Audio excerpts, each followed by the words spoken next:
আসসালামু আলাইকুম। আমি সাইফে ইয়াসমিন নারায়ণগঞ্জ থেকে বলছি। কাছে বা দূরে, দেশ ও দেশের বাহিরে থেকে যে যেখান থেকে আমার আজকের ভিডিওটি দেখতেছেন, আশা করছি আল্লাহর অশেষ রহমতে আপনারা সবাই ভালো আছেন। আলহামদুলিল্লাহ, আমরাও ভালো আছি। সাইফে ইয়াসমিন বিটি ব্লগ থেকে নতুন একটি ভিডিও নিয়ে হাজির হলাম আপনাদের মাঝে। আমার ভিডিওটি যদি ভালো লেগে থাকে তাহলে আমার পাশেই থেকে যেতে পারেন। তারপর ছাদে চলে আসলাম বিকালবেলা। তো ছাদে এসে দেখলাম অনেকগুলি আর কি ড্রাগন ফল পেকে গেছে। তো ড্রাগন ফলগুলিকে পাড়তে আসলাম। দেখেন এই ফলটা কিন্তু অন্যরকম দেখা যেতেছে, আর হচ্ছে এগুলি অন্যরকম।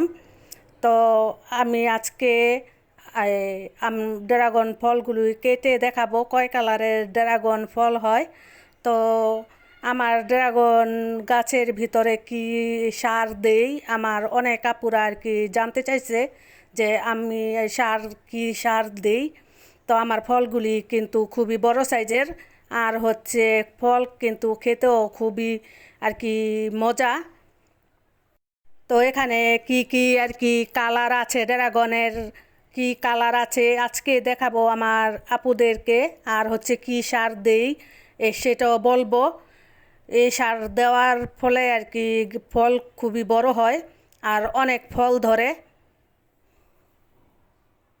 অনেকবার কিন্তু পেরে নিছি অনেকগুলি করে, তারপরেও কিন্তু ওই যে আজকে পেরে নিতাছি। আর হচ্ছে অনেক ফুল আছে গাছের ভিতরে, যে ফুলগুলি নাকি আর কি উপরে আর কি ফোটে। তো আর কি উপর দিকে থাকে ওই ফুলগুলি কিন্তু আর কি মানে পলিথিন দিয়ে তারপরে এই ঢেকে দিতে হয়, নয়তো আর কি নষ্ট হয়ে যায় ফুল।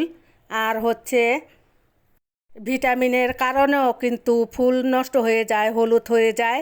তো আমার কিন্তু গাছের ভিতরে কোনো ফুল আর কি হলুদ হয় না, নষ্ট হয় না। তো আজকে যে দেখাবো কি সার দেই, এই যে এই ড্রামের ভিতরে আমি কিন্তু এই সার রেখে দিচ্ছি। কি সার, যেটা হচ্ছে মুরগির বীজ আর কি, আর কবুতরের বীজ আমি কিন্তু এই ড্রামের ভিতরে রেখে দেই। তো এই ড্রামের ভিতরে রেখে দেওয়ার পরে তারপরে আমি অল্প অল্প করে ফুল আসার আগেই কিন্তু আমি সারগুলি দিয়ে দিই। আমার কিন্তু সব গাছের গোড়ে গোড়েই যে দেখতে পারতাছেন ওই সারগুলি দেওয়ানো আছে।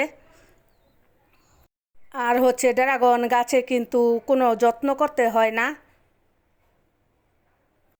তো আমার অনেক আপুর আর কি জিজ্ঞেস করছে কি সার দেই আমি ড্রাগন ফল গাছের ভিতরে। তো আমি মুরগির বীজ তারপরে কবুতরের যে বীজটা থাকে ওগুলি দেই। আর হচ্ছে এখানে কিন্তু দুই পদের এই যে ড্রাগন ফল কেটে তারপরে আপনাদেরকে দেখাইতাছি কোনটা কি কালারের ফল আর কোনটা কোন ফলটা কতটুক স্বাদ সেটাও বলতেছি। এই যে দেখতেই পারতাছেন এই ফলটা কিন্তু আলাদা আর কি, যে ফলের আর কি পাতাগুলি কিন্তু আর কি লম্বা লম্বা, আর হচ্ছে এটার পাতাগুলি আর কি ছোট ছোট। তো ওই যে দেখতে পারতাছেন ওইটা সাদা বের হয়েছে, আর এটা হচ্ছে ম্যাজেন্ডা কালার মানে রানী কালার। কিন্তু অনেক সুন্দর দেখা যেতেছে, দোনোটাই সুন্দর দেখা যেতেছে। তো আমাদের ছাদের উপরে কিন্তু দুই পদের গাছ বোনা হয়েছে। তো ফলগুলি কিন্তু সাইজে কিন্তু খুবই বড়। তো আমার আর কি সার দেওয়ার ফলে আর কি আমার গাছের ফলগুলি খুবই বড় হয় আর অনেক মিষ্টি। তো আপনাদেরকে বলতেছি কোন ফলটা কতটুক আর কি মজা খেতে, একটু পরেই বলতেছি। কেটে তারপরে আপনাদেরকে খেয়ে তারপরে বলতেছি কোন ফলটার স্বাদ কীরকম সেটা বলতেছি। আর হচ্ছে বাজার থেকে কিনে এনে কিন্তু অনেকেই আর কি খেয়ে খেয়ে থাকে। তো বাজার থেকে যে ফলটা কিনা হয় ওই ফলটা কিন্তু একদমই আর কি মজা লাগে না, পানসে পানসে লাগে। তো নিজের হাতে যদি লাগানো হয় তো কিন্তু অনেক কিন্তু টেস্ট পাওয়া যায় খেতে।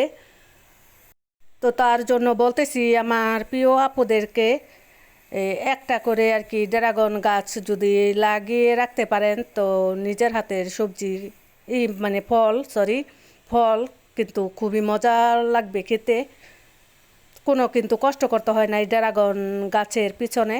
তো আমি কিন্তু এই যে সাদা একটি আর কি এই ড্রাগন ফল কিন্তু খেয়ে নিলাম।